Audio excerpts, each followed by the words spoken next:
Hello, today we're going to be learning how to do a cartoonish cloud. Let's get started. So we're going to go to our shape layers, or press Q to get our ellipse tool. And make at least 4, make sure the fill is white. Okay, we're going to go to our first layer, we're going to go to scale. Then we're going to press Alt with the stopwatch. We're going to type in wiggle, parentheses, 235. We're going to copy. Make sure we can press P for position. We can do Alt. Press Control V. Change the expression of 35 to 60. Enter. Nice. And just gonna make sure. Alright.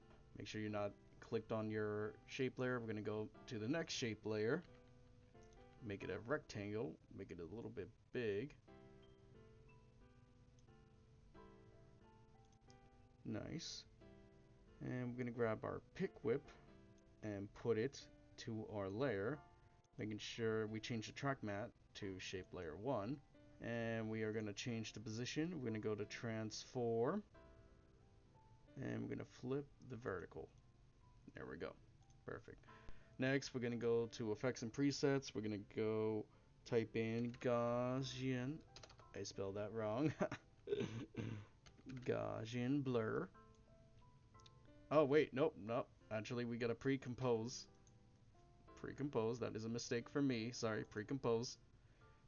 Cloud shape. We go to effects and presets.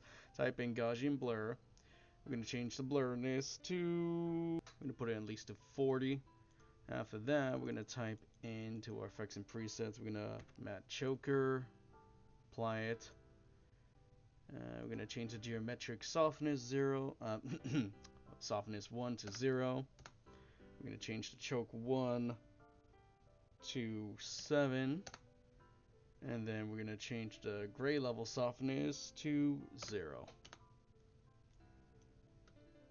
And that's how you do cartoonish cloud.